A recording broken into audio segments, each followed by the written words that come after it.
시편 4편 1절에서 8절 말씀을 교독합니다.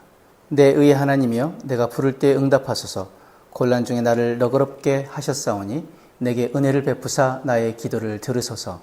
인생들아 어느 때까지 나의 영광을 받고 욕되게 하며 헛된 일을 좋아하고 거짓을 구하려 하는가. 셀라.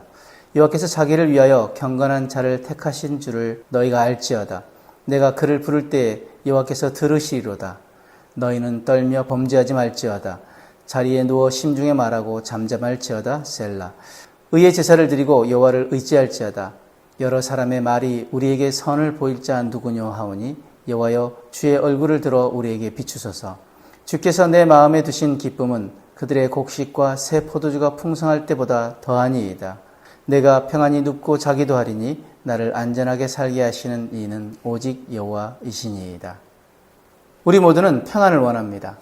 하지만 세상이 말하는 평안은 대부분 조건이 갖추어질 때 찾아온다고 말합니다. 문제가 해결되어야 평안하고 경제적으로 여유가 있어야 평안하고 사람들과의 관계가 좋아야 평안하다고 생각합니다. 그러나 우리의 삶은 늘 그런 조건을 갖추고 있지 않습니다. 예상하지 못한 어려움이 찾아오고 억울한 일을 당하기도 하고 사람들에게 오해받고 상처를 받을 때도 있습니다. 오늘 시편 4편을 기록한 다윗도 그런 상황 가운데 있었습니다. 그는 원수들에게 둘러싸여 있었고 명예는 짓밟혔으며 거짓 비난을 받고 있었습니다. 그런데 놀라운 것은 다윗의 결론입니다. 내가 평안히 눕고 자기도 하리니 나를 안전하게 살게 하시는 이는 오직 여호와이시니이다. 상황은 여전히 어렵지만 그의 마음에는 하나님이 주시는 평안이 있었습니다. 오늘 말씀을 통해 참된 평안을 누리는 사람은 어떻게 평안을 누리는지 함께 살펴보길 원합니다. 평안을 누리는 사람은 어려움 속에서도 하나님께 먼저 나아갑니다. 다윗은 이렇게 기도합니다. 1절에 내 의의 하나님이여 내가 부를 때에 응답하소서. 그는 사람을 찾아가지 않았습니다. 내 억울함을 풀기 위해 먼저 변명하지도 않았습니다. 가장 먼저 하나님께 나아갔습니다. 그리고 하나님을 내 의의 하나님이라고 부릅니다. 하나님은 의로운 재판장이십니다. 억울한 사람의 편에 서시고 자기 백성의 명예를 회복시키시는 분입니다. 다윗은 과거에도 하나님께서 자신을 곤란 중에서 너그럽게 하셨다라고 고백합니다. 이전에도 도우셨던 하나님이 오늘도 도우실 것을 믿었습니다. 우리도 마찬가지입니다.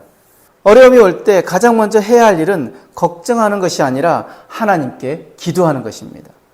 평안은 문제가 없어질 때 시작되는 것이 아니라 하나님께 나아갈 때 시작됩니다. 또한 평안을 누리는 사람은 사람보다 하나님을 더 의지합니다. 다윗은 자신을 비난하는 사람들을 향해 담대하게 말합니다. 그들은 거짓으로 사람을 판단하고 의인의 명예를 무너뜨리려 했습니다. 그러나 다윗은 그들에게 흔들리지 않습니다. 왜냐하면 하나님께서 경건한 자를 특별히 구별하시고 그의 기도를 들으신다는 사실을 알고 있었기 때문입니다. 그래서 그는 말합니다. 4절에 떨며 범죄하지 말지어다. 그리고 이어서 5절에 의의 제사를 드리고 여호와를 의지할지어다. 참된 예배는 예배당 안에서 끝나지 않습니다. 예배를 드린 사람이 삶에서는 거짓말하고 사람을 미워하고 자기 힘만 의지한다면 그것은 하나님이 기뻐하시는 예배가 아닙니다. 의의 제사는 하나님을 신뢰하며 살아가는 삶으로 이어져야 합니다. 예배와 삶이 하나가 될 때 하나님께서 주시는 평안을 경험하게 되는 것입니다. 또 평안을 누린 사람은 세상의 기쁨보다 하나님의 얼굴을 구합니다. 많은 사람들은 이렇게 말합니다. 누가 우리에게 좋은 일을 보이랴. 사람들은 더 많은 돈, 더 많은 성공, 더 풍성한 소유를 좋은 것이라고 생각합니다. 본문에서는 그것을 곡식과 새 포도주로 표현합니다. 하지만 다윗이 구한 것은 달랐습니다. 6절에 여호와여 주의 얼굴을 들어 우리에게 비추소서. 하나님의 얼굴빛은 하나님의 은혜와 임재를 의미합니다. 다윗은 하나님이 함께 하시는 것이 곡식과 포도주가 풍성한 것보다 더 큰 기쁨이라고 고백합니다. 그래서 마지막에 그는 이렇게 말합니다. 8절에 내가 평안히 눕고 자기도 하리니 나를 안전하게 살게 하시는 이는 오직 여호와이시니이다. 원수는 아직 사라지지 않았습니다. 문제도 아직 해결되지 않았습니다. 그러나 하나님이 함께 하시기에 그는 평안히 잠들 수 있었던 것입니다. 그의 평안의 이유는 환경이 아니라 바로 하나님 때문이었습니다. 오늘 우리도 스스로에게 질문해 보아야 합니다. 나는 무엇 때문에 평안을 잃고 있습니까? 혹시 사람들의 평가 때문입니까? 경제적인 문제 때문입니까? 아니면 앞으로의 미래 때문입니까? 하나님은 오늘 우리에게 말씀하십니다. 내게 나아오라, 나를 신뢰하라, 내 얼굴을 구하라. 참된 평안은 문제가 사라져서 오는 것이 아니라 하나님이 함께 하신다는 확신에서 옵니다. 비록 환경이 변하지 않을지라도 하나님을 신뢰하는 사람은 그 어떤 환경 속에서도 평안을 누릴 수 있습니다. 평안을 누리는 사람은 특별한 환경을 가진 사람이 아닙니다.